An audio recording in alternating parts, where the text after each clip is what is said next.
Напитки пивоваренного завода «Сухумский» пользуются неизменным спросом и занимают примерно 30% пивного и 25% безалкогольного рынка республики. Руководство предприятия уделяет самое пристальное внимание обновлению оборудования, увеличению производственных мощностей, совершенствованию технологических процессов, расширению продуктовой линейки, разработке новых креативных форм упаковки и тары. Все это позволяет заводу конкурировать с самыми именитыми российскими производителями, наращивать свой экспортный потенциал и в целом с уверенностью смотреть в будущее. Когда столкнулись с проблемой проведения реконструкции, мы, естественно, столкнулись с нехваткой денежных средств.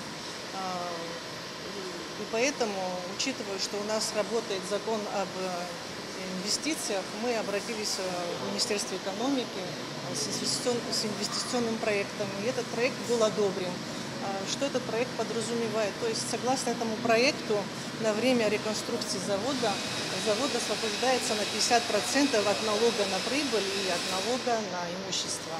Сегодня Сухумский пивоваренный завод имеет отлаженную систему поставок сырья и сбыта готовой продукции, оснащен новейшим немецким, итальянским и венгерским оборудованием. В его корпусах был проведен капитальный ремонт, а коллектив насчитывает более 100 сотрудников.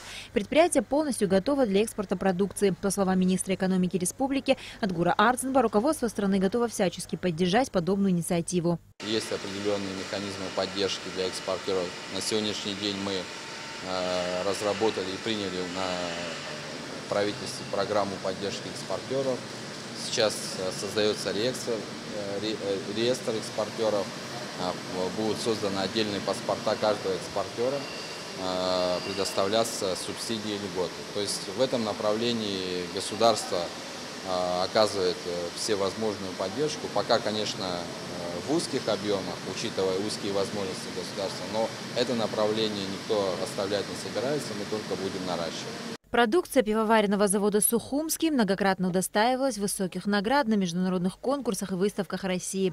Есть все основания полагать, что эта традиция будет продолжена. На Алакове, Беслан Джинжоли, Абхазское телевидение.